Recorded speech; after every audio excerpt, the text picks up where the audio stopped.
So initially, when they first hit the glass, they were quite different. I was getting almost like a mentholated aspect to yours, like this herbalness. Mentholated a word? Did you say mentholated? I think it is a word, right? It probably is a word. Menthol? Menthol? Mentholated? No, I like it. I'm going to use it. We use that word when we're blending. Mentholated. Uh-huh.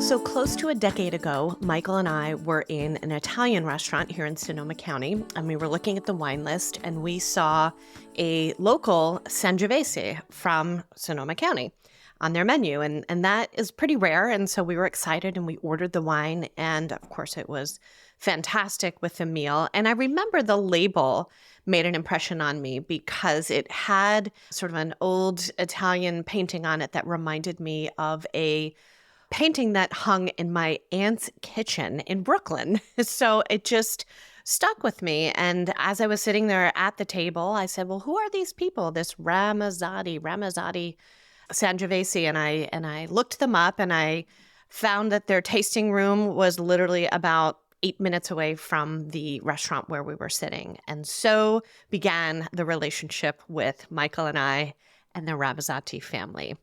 We, next weekend, I think, went to their tasting room. We met Joe and Norma, who are the owners and the founders and who were also pouring wine in the tasting room. We joined their wine club immediately and have been members ever since.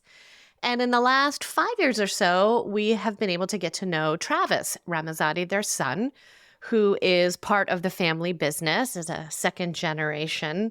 And we have been purchasing our Sangiovese grapes from them. So essentially, the Ramazzotti family are our growers who have enabled us to be able to make our Solovato Sangiovese.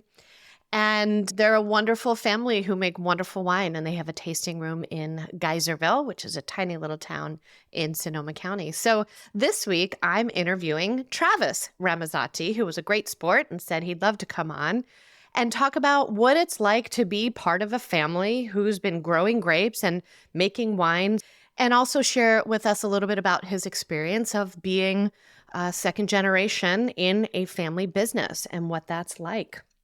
You'll also hear a new voice in this episode's Michael, my partner in life and business, is making his podcast debut. And so the three of us sat down this past Friday night in the Ramazzotti tasting room, which is a brand new space for them.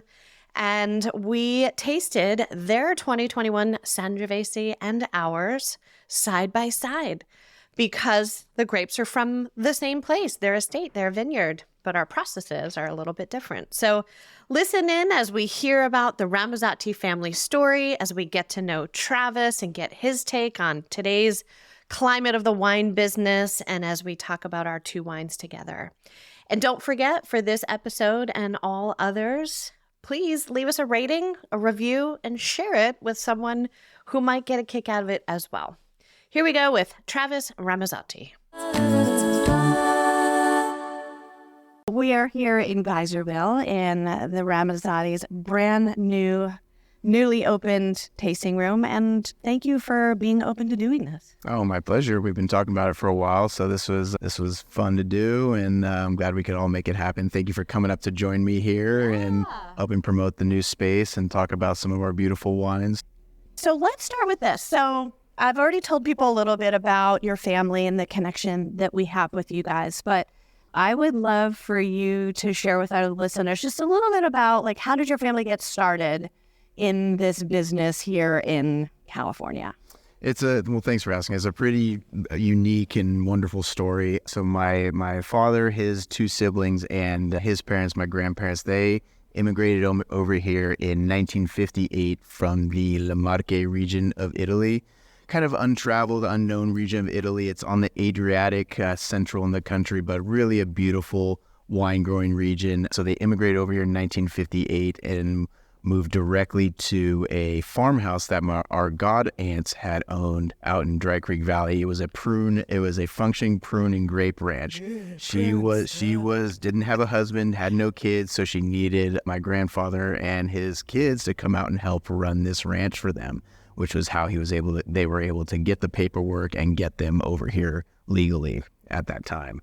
I mean, it took almost 8 years. They started in 1950, and it took 8 years to get that paperwork all done properly for them to actually come out and come move to the property. Went right to work as soon as they got out, picking prunes off the ground, which was what was predominantly grown in Dry Creek and Alexander Valley. Actually, at that time, this whole valley used to be filled with prune orchards up until they figured out that grapes can make more money. So actually, people think that we were in the wine business in Italy. My family was. Actually, there was no wine whatsoever. My grandfather was a master welder, welder for the Italian army during World War II, and then was also a butcher. So he did that. That was his work when they first came over. So wine really started here in Sonoma County for your family. How cool is that? And pretty much learned all the job. They talked with all the other local families, learned how to prune, learned how to harvest. They were picking in the old school wooden crates back then. Would load the wooden crates directly onto the flatbed trucks and then drive to the wherever the wineries were. And you had to drive far. There was only a really small handful of local. It wasn't like now where you can throw a rock and hit another winery. Right, exactly. Less so in this area where you guys are. I mean, more so in like Napa, but yeah. Right. Yeah. So what brought them to this area then was really the opportunity because your god aunt had the house. Just by That's chance. what led. Her and her siblings lived in San Francisco on Green Street. And that's where that's the first time ever being in a car. My godmother came, picked them up in a brand new Cadillac, and got to go into her apartment there in the city. First time ever seeing a television. And then boom, next day in the car up to Dry Creek, right to work. Oh my gosh, that's so cool. And none of them spoke English. None of them knew how to drive. So everything was learned here. My Aunt Maria, who works here in the tasting room with us. Who we know as, do we know her as Marie? Is she Maria? Yes. Okay. Maria Lucia is her Italian. Exactly like your father, by the way. Everybody knows her as Marie. Yes. So she was the oldest child. So she actually at 12 years old learned the English language in 2 weeks to translate and do all the legal paperwork. Shame on us. Like I'm still Duolingoing it for Italian for our trip, and I can say like very little. I mean, the whole trip is just like, when you think about it, how amazing and impressive and scary that all must have been, and how difficult that must have been. It's incredible. Every time I really think about it, I'm just like, how? So this was in the late 50s. Correct. Okay, so then when is the Ramazzotti label and wine, when does that come Much into play? further down the road. So my father, who was 8 when he came over, learned how to farm, learned about growing grapes, went to Chico State for viticulture, graduated in 1975, and then started vineyard managing in 1979. Okay, right around the time I was born. Right. Started his business, Ramazzotti Vineyards, and has been managing vineyards since 1979. Wow. So think about that. And the house that we know, your estate, your family home where we've been, when did they move to that property? They moved to that property in 1985, where it was owned by another gentleman. He sold it to them in 1988. Okay. Yeah. Now I feel like we're coming around the time you were probably born. Well, right. I was born a year after. Estimate of your ages, right? 1989. So okay. Exactly. The Sangiovese vineyard, where that's planted on their property, was planted in 1983. Okay. So that was the connection to that property. We were farming the neighboring property, and the gentleman who owned the estate, our estate property, saw that someone was farming it, approached my dad, asked him to come and look at this piece of property, and ask him if he would mind planting that hillside where the Sangioveses grown. And he's like, "Oh, what do you think we should plant there? Should we plant Chardonnay?" And my dad's like, "Oh, you know what? Chardonnay's not going to work." People were not liking the way Chardonnay was getting grown in that part of Dry Creek Valley. It wasn't doing very well. Still, there's not much Chardonnay in that upper part of Dry Creek right now. So he talked the guy out of it, and because of his Italian roots, he's always wanted to grow Sangiovese. None of his properties had Sangiovese. This was going to be one of his first hillside planting jobs, and so he talked the gentleman into doing Sangiovese. So that Sangiovese that we've been making from that hillside plant in 1983. That's how old that is. That's awesome. I thought it was a little bit younger, but it's I think I did too. 4-year-old Sangiovese. Yeah. I think I've been saying younger than that. So that property and then the neighboring property where you're currently getting your fruit, that was planted in 1993. Yeah. So it's so that property is 10 years younger. Yes. Okay. Yeah.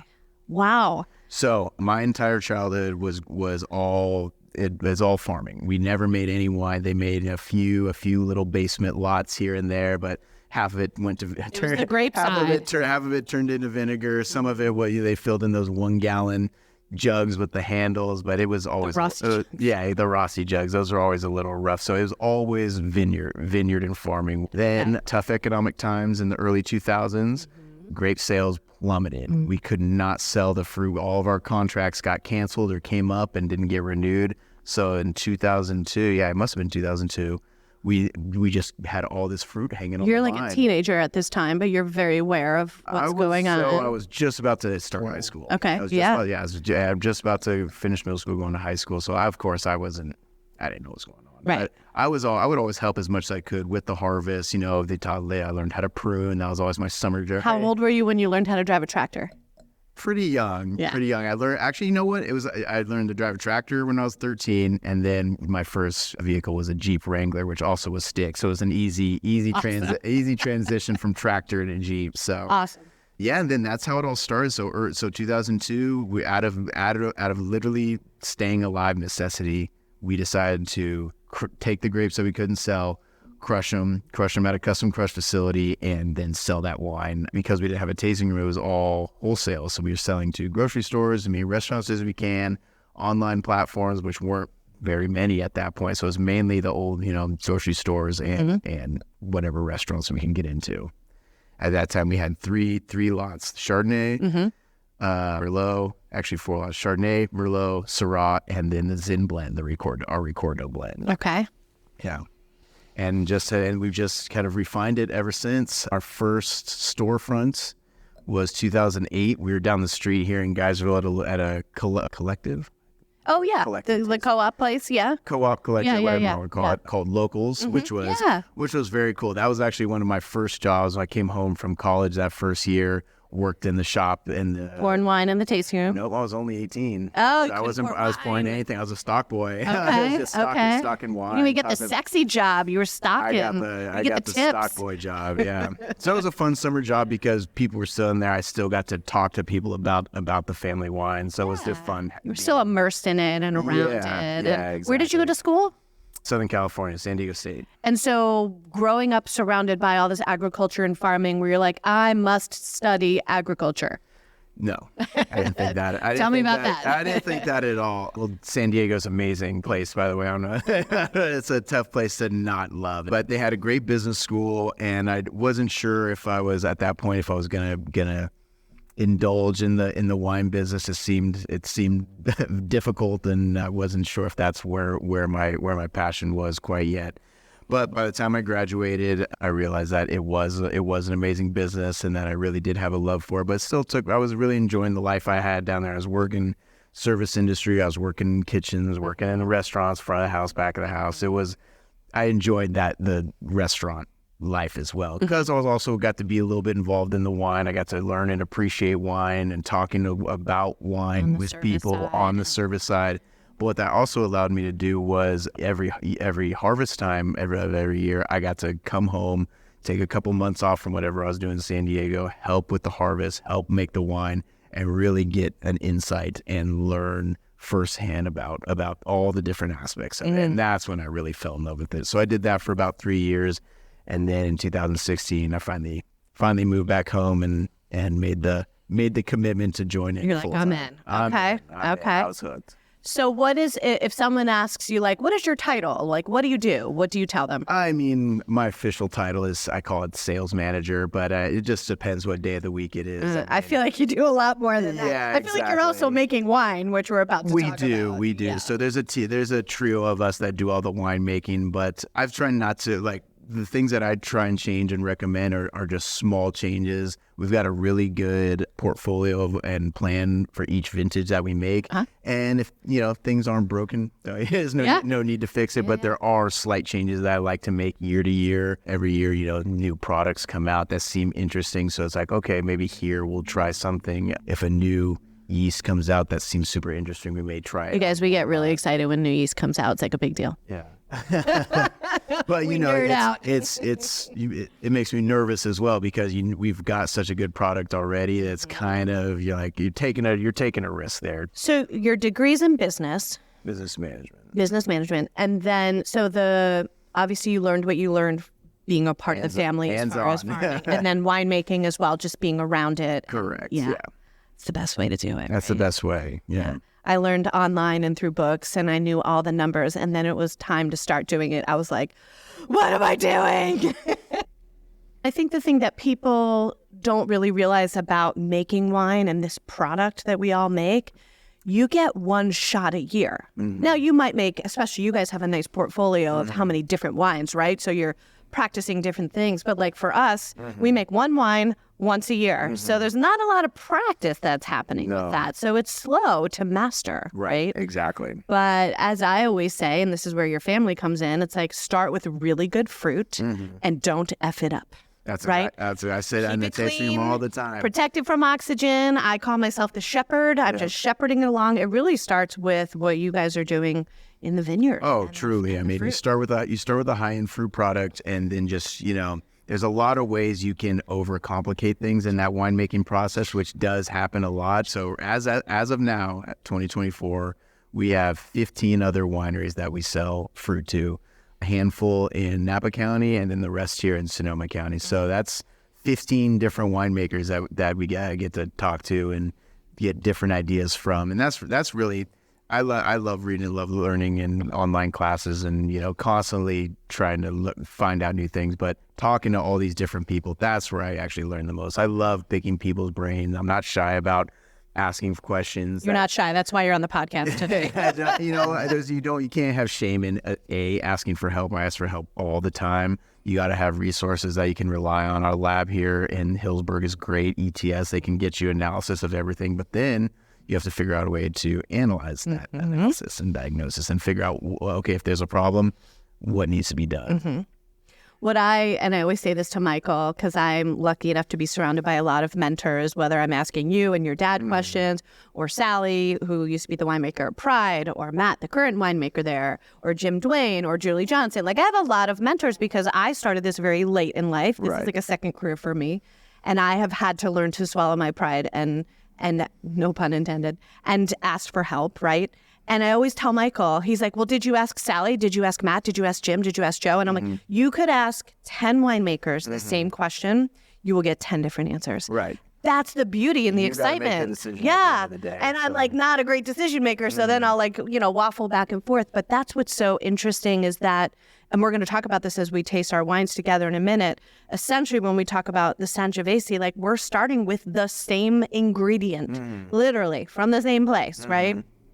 And then it's just the individual take that each winemaker is putting on it. Well, just to put in a little different reference. So right now, the Sangiovese, this exact fruit goes to us, you guys, and then one other winery, and we all make very different styles. And they all get picked on the same day. So, I mean, you are literally starting with the exact same. The chemistry is the same. The labs are the same. Everybody has, as far as, I'm not sure exactly how your machinery processing goes. I'm not sure if you whole cluster or do run it through. We destem and you do crush. Okay, exactly. Yeah, exactly. So, I mean, we're doing pretty much the same thing. I mean, you can use different yeasts, you can use different enzymes. So there are different things you can use, but at this, essentially, I mean, I'm sure our Sangioveses are within a couple points of alcohol each other. I'm sure that they're very close to starting sugar, starting pH, acid, everything. So that's what makes it so. It's so cool, right? Because that's where the variation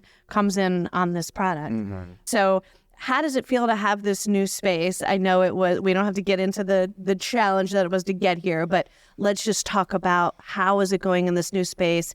How long has it been open, and how you can The space itself is beautiful. We're in about a 3 times bigger space. This is downtown Geyserville for you guys that don't know. So north of Santa Rosa, north of Healdsburg, you're going into the Alexander Valley. And Geyserville is the cutest little, is it one stoplight? Is there even a light? No lights. It's just stop signs. No lights, no gas stations, no grocery stores. And two of the best restaurants, if you ask me, in Sonoma County. That's true. Diavola and Catelli's. We're going to Diavola for pizza, by the way, if you want to join after this. But it's the cutest little town. So you moved like 4 minutes down the road, and now you're in this beautiful Well, we were spot. very lucky to find this place because the town is so small. I mean, you look down the street here, there's not real estate or retail space available. So we were very lucky to find this place. We are first-time tenants in this space. It's been vacant since it was been built in 2008, if you can believe that. Wow.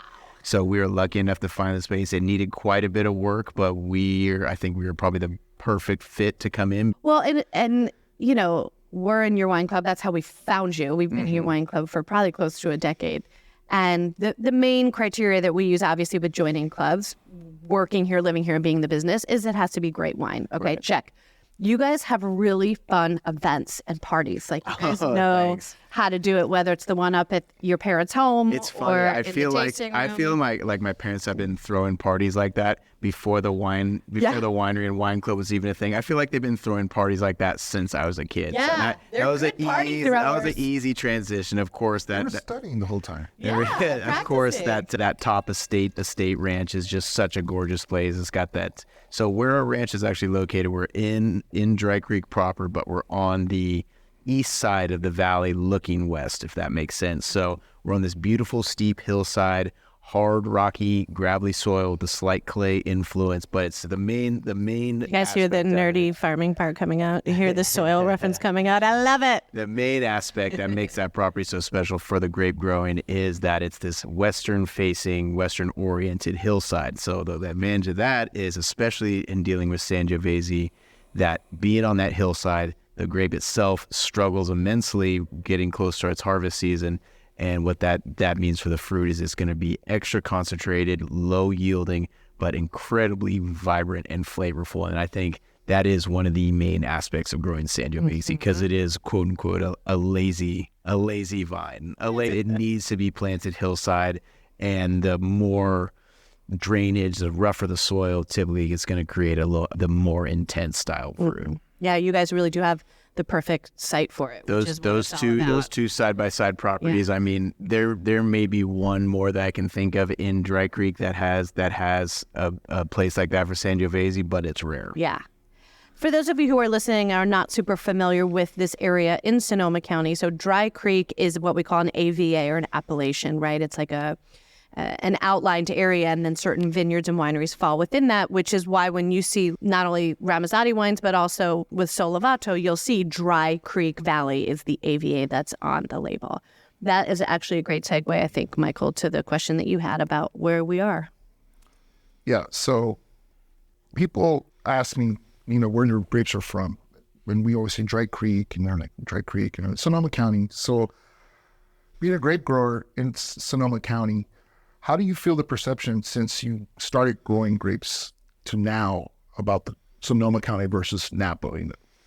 Well, we've become much more well-known now at this point. Of course, Napa put California wines on the map, but the more people wine tourism is, really got turned up, especially in the last 10 years. The town of Hillsburg, which is now the epicenter of Sonoma County wine tourism, winemaking, it is just exploded. It is just Michelin stars. Between Napa and Sonoma County, we have the highest concentrated area of Michelin star restaurants in the entire world. Not the U.S., the world. And we're going for pizza tonight, guys? What are we doing? Yeah. So the tourism here is worldwide. It's really incredible. There is quite a difference. Napa still has the name, and they can warrant the price tag on a lot of their bottles. But also, the wineries are paying ridiculous numbers for their tonnage, for their raw grape product. And yeah, we know. We look. Yeah, you know how it is. So they're paying so much more upfront for the fruit. So that obviously translates to higher per bottle costs. But besides that, the difference in the farm, the costs, what it is to farm in Valley to Valley, is identical. So that's why Sonoma County grape growers, wine growers are really struggling, because we cannot charge the same dollar value per ton that Napa Valley is. And in a lot of cases, we're growing as good, if not better quality. Yeah. And to be honest, Napa is actually a hotter AVA. We're actually more versatile here in Alexander Valley in what we can grow. Dry Creek also is a very unique area because it still gets a little coastal influence even during the hot summer months. There's this mountain ridgeline behind us that almost keeps that fog and marine layer away from this valley. So Alexander Valley is pretty unique in that it can grow almost any variety you can think of. There's so much diversity of these little microclimates here. Exactly. Because the coast, we're not far from the Sonoma coast here, but then you have all these inland valleys, right, where air is settling or generating more heat or whatever it may be. So it's really diverse. And if you look at the map of where the outline is of Alexander Valley, it's very large. I mean, it extends all the way down to almost Santa Rosa and then all the way to the Mendocino County border. I'll put thank you for reminding me that. I'll put a link in the show notes where people can look at a map just to get an idea of the AVAs of Sonoma County. We're surrounded by a lot of really cool places. We are lucky, yeah. Michael's like chomping at the bit to taste these wines, I think. So it might be time to segue into our tasting. But also, I have another question because Go ahead, Michael. Go ahead. You guys are pouring the wines. I just have another question. If you could pour and talk about this. Because I always get asked this question when we're trying to sell the wine. They're like, Sangiovese, what is Sangiovese like compared to any other grape? And I always have a difficult because, of course, I haven't been in the wine business. Because you like save lives for a living and stuff? Correct. And how to answer that question. I always say, well, it's an Italian grape, it's... So anyways, how would you describe Sangiovese? Because I always tell people, it's a grape that's in Chianti. So how do you describe it?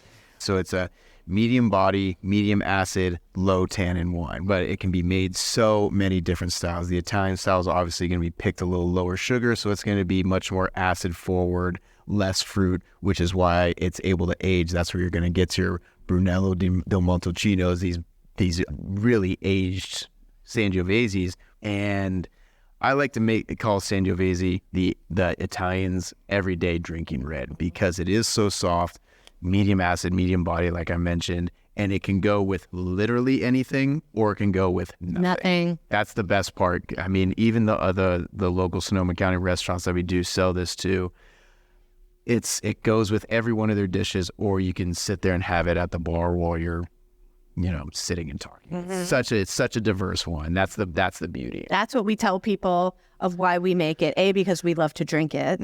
B, because there's not a lot of it around, which is why we were so excited to find you guys and partner with your family. But C, because it is so versatile. It's right in the middle of the spectrum, like you said, as far as weight, body, acid, tannin, all of that. There's only a handful of Sonoma County Sangiovese out there.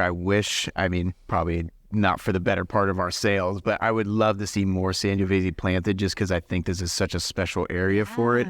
And I think there's just such a market for this style red wine because obviously Pinot Noir is such a favorite amongst red wine drinkers for all of its qualities. I think Sangiovese has similar qualities with a little more softness and fruit flavor. And I think there's just a big market for California Sangiovese. Yes, agree. Pinot was by far my gateway into wine. Right. And then this would be an easy gateway as well. Right. Yeah. And then I started drinking Sangiovese, but it's like still, I think it's about 4% planet Sangiovese in this whole region. I'm not sure. Yeah. It's throwing the numbers out, Michael. I did research some stuff. You did some research, Travis. So let's do it. Let's try these wines side by side. Let's do our sip spotlight. Sip spotlight. So when Travis and I started talking about doing this, you guys, I think you're actually the one that suggested it. You said, oh yeah, I would do the podcast with you. We should taste our Sangiovese side by side. I feel like that was your idea. I don't want to take credit. Why wouldn't we? I know. So we have the Ramazzotti label. We have the Solavato label. These are both from 2021, picked on the same day. Exact same day. And what's interesting is we know from talking, and we'll share this, that our processes are a little bit different, which is the beauty of the creativity of making wine. How do you want to attack this? How do you want to taste them? So let's do the Ramazzotti first because I'm going to give everyone a little disclaimer about the difference of ours right off the bat. Okay. Do you know what it is?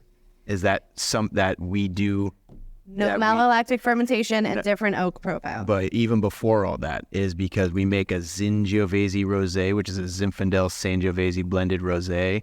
So we don't make a separate batch of rosé, but we do Saunier, bleed off a portion of the Sangiovese juice as soon as it goes into the fermentation tank to go to your rosé. So we're talking usually about 200 gallons of the Sangiovese juice. So that in turn is creating a higher juice to skin contact ratio for the red wine, because it does make a big difference. It does, but we're dealing with 5 to 7 tons, where you're just dealing with 1 ton. It'd be impossible for you to. We like more than 1 ton, but whatever. I'll take that up with your dad. Fine. And for those of you who are not familiar, that term that he used, Saunier, that is a French word for blood. You're like bleeding, comes from the root of the word sang, Saunier, blood. Yeah. Thank you for reminding me. So that is a big difference. That is a big difference.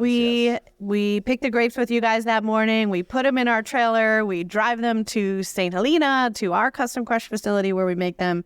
They get destemmed and crushed right away and go into bin for fermentation. So no Saunier, no bleeding off. So right away on the nose, I always, when I have wines that I'm comparing, I like to smell back and forth between them before I'm even tasting. It's like they're related but different. They're like my sisters and I. There's like a common thread, but there's differences for sure on the nose. Tell me about your oak on this. So for our lighter reds, which includes the Sangiovese, it's always neutral French. So you got to be very careful with anything giving any new oak, new wood influence on Sangiovese. It is very prone to really sucking up that oak flavor, so you can really overdo it. So typically, beginning of the season, we'll buy about 100 to 150 neutral barrels, and we try and only use white wine barrels, either Sauvignon Blanc, but we try and shoot for Chardonnay barrels, seem to be the best, just because they're not imparting much flavor. So, same. Yes. For us, with ours, same exact thing. Neutral French. Our 2022 is actually in used Chardonnay barrels. Yeah, so perfect. We are very much on the same page there. Have you, in any of your productions, made the mistake of using a new barrel? No, because I knew enough coming from my wine background that. And they're so expensive. There's no reason. Yeah, we just bought our first brand new barrel this year, but it's not for Sangiovese. We're making some Petite Syrah that can handle some new oak. Yeah. Taste it periodically though, because that new oak is so dominant. We'll kind of go back and forth. We'll have wines back. All right, it's picking up too much. We'll take it out. You can move it. Yeah. We will go back and forth a couple times. Yeah. I think stuff is picking up too much. It's intense. Yeah. But definitely we made that decision early on, even with our first vintage with Your Fruit 2019. We had 1 barrel. So it's not even like, we're going to do 50% new oak. We'll do 1 new barrel and 1 used barrel and combine them. When you have 1 barrel and that's all you have, it's all or none. So the answer was none. Right. The answer was, let's go super neutral and just get to know this wine in this vineyard. I don't think you're going to want to do it. We've not added. Now we're up to 4 barrels. Especially the style you're doing here is so nice that I don't think you're going to do it. We're not. So we're on the same page there. Okay. Michael, do you pick up any differences on the nose? He's already like halfway done with both glasses, you guys, by the way. But it's because I'm not talking. They smell very similar. They really do. Which shocked me. Do you feel like if you didn't know which was yours and which was ours on the nose, you could pick it? Can't put that question on me. It's hard, right? I drink this so often. I know this one. I could pick. You know your wine in your sleep. I could pick that one out blind. Do you feel like that about all your wines, or about this one? This one in particular, because this is probably our most popular wine that we sell. That's how you hooked us. I end up tasting it with so many of the guests that it's just like I know it so well. That's awesome. I love that. I love that. I do get a little bit more of the red cherry in ours than yours, but yours is more structured and it's got a much rounder mouthfeel, where ours is a little more linear, which is kind of down the middle of the tongue. Yours is a little bit more on the side. Do we know why that is? Because we've talked about the difference in our process that changes that linear versus round mouthfeel. Let's see if Michael knows. And that difference is... ML. Yes, malolactic fermentation. So let's talk about that. You do not put this particular red wine through that secondary fermentation. It's part of our winemaking process that does change every year. Each vintage is completely different. We do very little malolactic fermentations on most of our red wines, especially these lighter ones.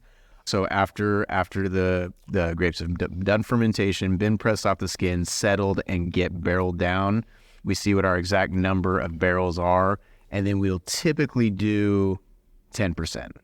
10%. So figure if we got 12, we'll do 2. Because listeners, this secondary fermentation, if you go back to past episodes, I've talked about this, but malolactic fermentation, you're just converting the malic acid to lactic acid, which in turn really changes the mouthfeel. Like when he's talking about roundness versus when it hasn't gone through, it is almost like a little more sharpness in a good way, like brightness, sharpness in the acidity in the wine. And that's the difference between them. Your winery practices have to be very spot on. You have to be on top of your monthly topping, on top of your monthly sulfur adds. With the non-ML stuff, bacteria can take off. More susceptible. It's more susceptible. Can take off very quickly. Which is also why we decided to do it, for just that stability factor, being new at this, right? Michael, you're raising your hand. Go ahead. I did notice, to me, you think the ML changes?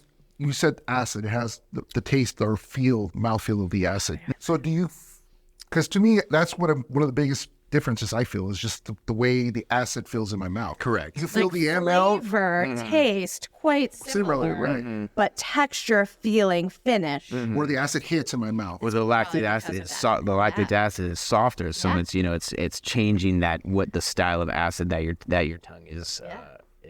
So the acid might not be higher, or it's different. It's just different. That's what I was basically saying. So yeah, how cool is that? Because they do finish very differently. I mean, they're both gorgeous, right? Like we are nerding out where we're like, this is 10% ml and this is 100, like blah, blah, all of that aside.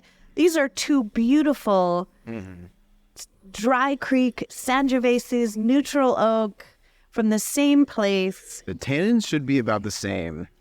Once you're dry and your fermentation's complete, are you leaving on the skins or you're pretty quick to press it off? Oh, once it gets into that below. -1, -1 is what we're usually, if we can get under 0, we're pretty good. Usually we never have any problems with the Sangiovese going -1 down to -2, which is great. And then we don't leave it on those skins at all.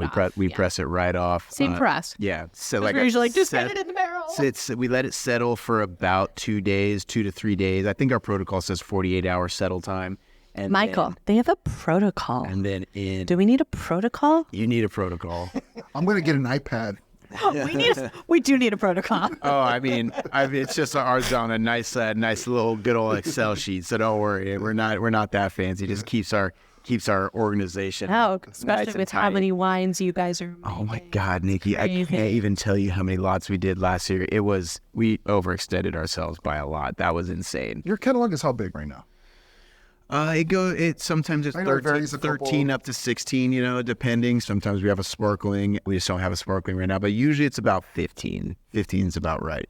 But I've got a Dolcetto coming on. I've got a new Italian white coming on. We're constantly adding. Because you got a couple of different grapes now that you never used to do, right? Right. The new Italian white coming on. We're just about to bottle at the end of this month. Is called Vermentino. Oh, yeah. Beautiful northern Italian variety. Nice. I cannot wait. It's so good with oysters. Ours turned out so interesting. It's got this darker golden color to it, and it is gorgeous. I'm very excited. So Oak, stainless. half and half. Okay. All of our whites and rosés follow the same protocol. The B word. Half stainless steel 55-gallon barrels, half 60-gallon neutral French oak barrels. Okay. All right. As you're going through the portfolio, this is not really a listener question, but more of a listener comment. But Joan from Tennessee wrote in and said, please tell him that I love his Raffinto Super Tuscan. Yes. Do you want to tell our listeners about that? So Raffinto is an Italian word it's an Italian proprietary name for one of our blends, meaning refined. It is our Sangiovese-based Super Tuscan blend. So that's a pretty fun wine to make year to year because it's labeled red wine, so it doesn't have to be varietal designated. And we always start with the 50% Sangiovese base and then build it from there. So it's always And then the party starts. then we get to be creative. So it always starts 50% Sangiovese with Cabernet, Merlot, Syrah, and Cab Franc. And those percentages vary year to year depending on what the Sangiovese wants. We always let it kind of drive where we go, but typically it's more heavy on the Cabernet and usually less heavy on the Cab Franc. The Merlot and Syrah kind of fill in where they need to. 2 years in neutral French.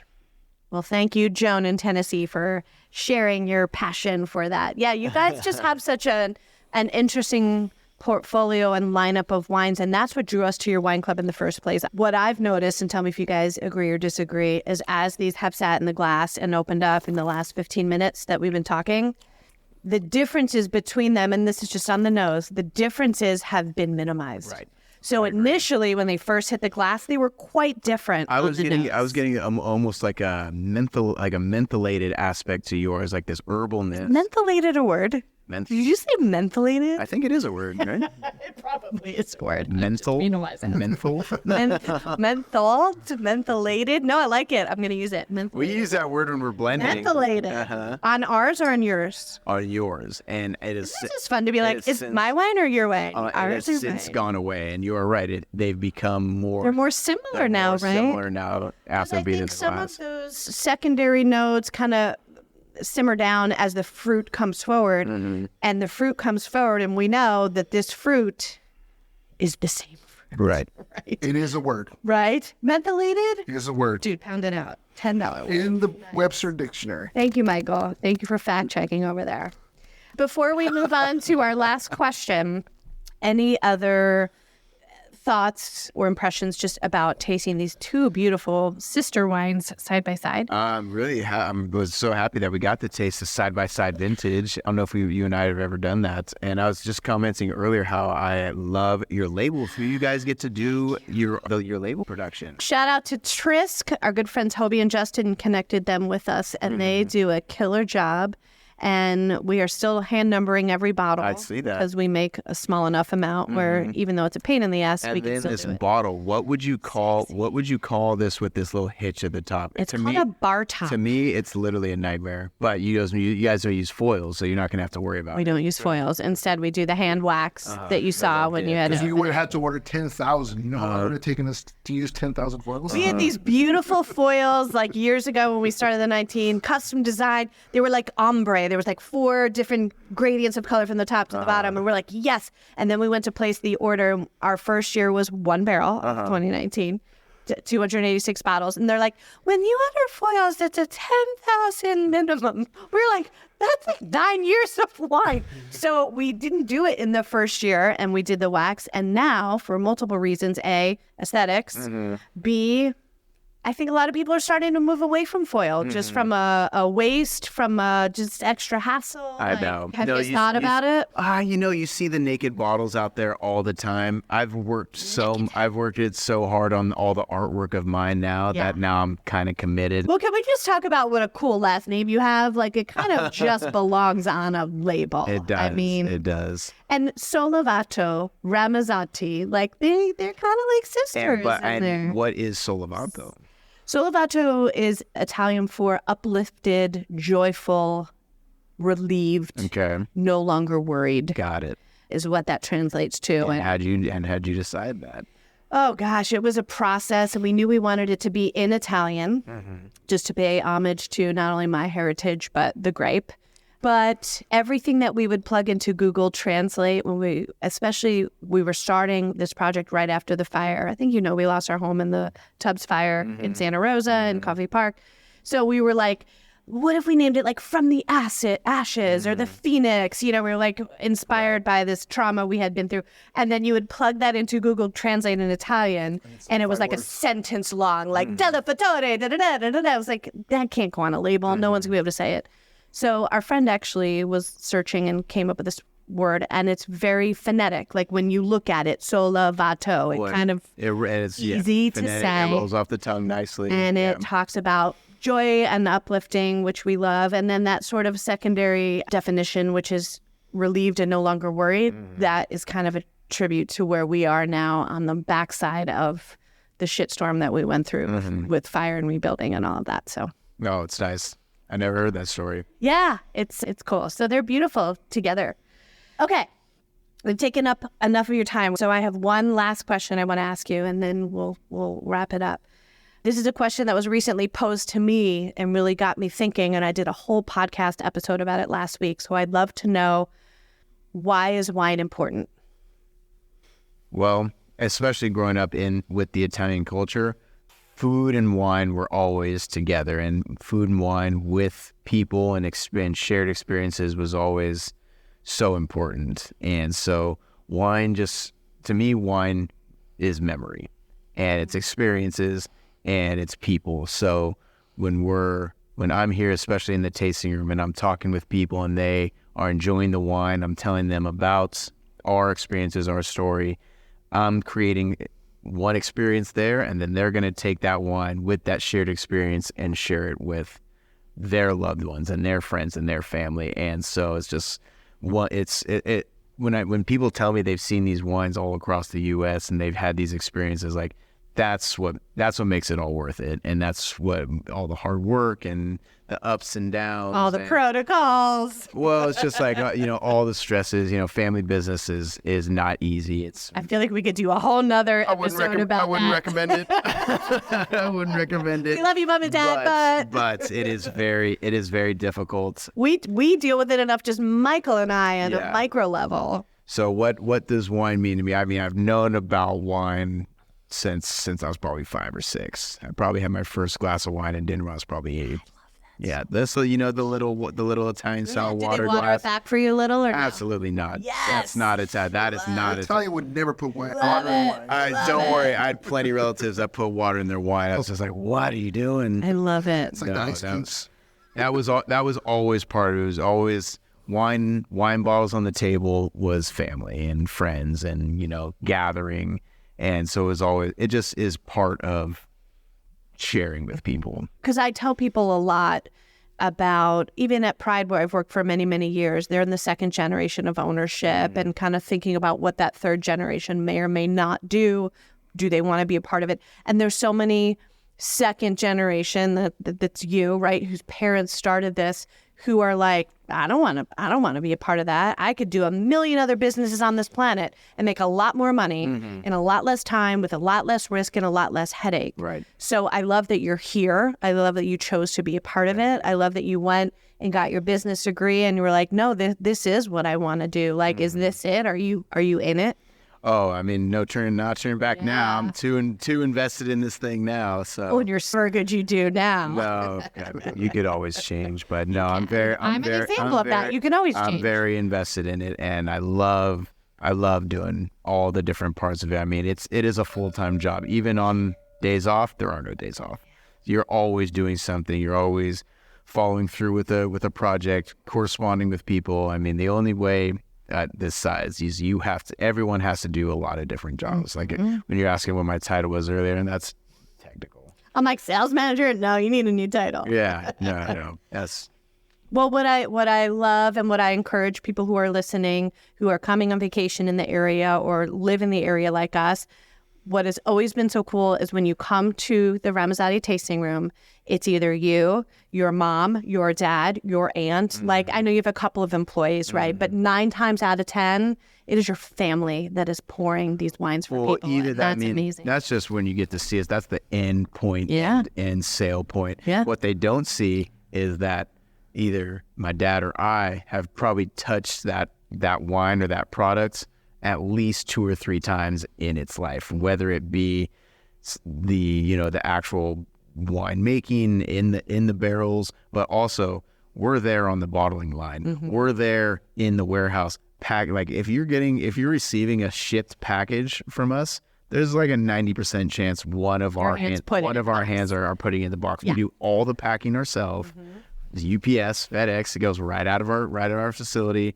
So, I mean, everybody does a lot of different jobs. It's amazing, but it's a labor of love, and it's expressed in the glass. And I think more and more now people are looking for the smaller family places where I hope so. where a small amount of people are touching the product from every step, from the farming to pouring it at the bar. And that's what's so unique about you guys. And that's why we love you. So thank you so much. Thanks for staying late at the end of a long day to do this with us and drink not a problem. These mediocre wines side by side. Michael, any finishing thoughts before we sign off? I just want to say thank you for your time. And also it's always great when we see you out and, when we go out there in the mornings, and for us, it's only been since 2019, but it does look every time you're out there when you guys are picking, you're happy and you're enjoying it because it's It's your Super Bowl, right? When Yeah. we see the harvest, Wait, that's but your Super Bowl. Well, Sangiovese gets picked. It's a fairly early red ripener, so you're seeing us at the beginning of the season. Remember when you That's saw like us? the playoffs. Remember when you saw us picking the Grenache. Grenache? Much sadder. Yeah. Much sadder. Much more broken. Especially 2023, where Much- stuff took forever to much more ripen. broken and defeated. No spirit left. Yeah, that's. I don't know. You No, guys but have even that pretty day you were good great. spirit. I'm just saying, it's just like you guys just Joe is just like talking, and it's just I love just talking to your father, and he just so much wisdom and so much expertise. We're just so grateful that we connected with you guys, and we really feel like we were able to start this because of your family, because we knew we wanted Sangiovese. We worked on your dad for a couple of years. We're like, oh, please sell us half a ton, please sell us a ton. And it all worked out. And we hope to continue the relationship and being able to make these two really cool wines. Well, cheers, you guys. This was so Cheers. fun. I You need. ran out. Oh, so his glasses were empty, and I just want to tell you guys, he reached for another bottle to fill one, and he reached for the Solovato. Cheers with an empty glass. He reached for the Solovato. Sacrilege. Cheers. Everyone, come out to Geyserville. Come out to this Yeah, beautiful tasting please. room. Our last little plug. Our address here is a 100 Schoolhouse Lane here in beautiful Geyserville. RamazzottiWines.com. Check out our website. You can see our story, all of our wines online there. Or you can call or email us. Our email is info@RamazzottiWines. And your Instagram handle is Ramazzotti_wines. Yep. 2 Z's, 2 T's. RAMAZZOTTI. That's it. 2 Z's, 2 T's. That's it. Cheers, friend. Thank you again. Cheers. Appreciate your Salute. time. Nikki, Michael. Salute. Thank you guys. Time for pizza. Yeah. Time for dinner.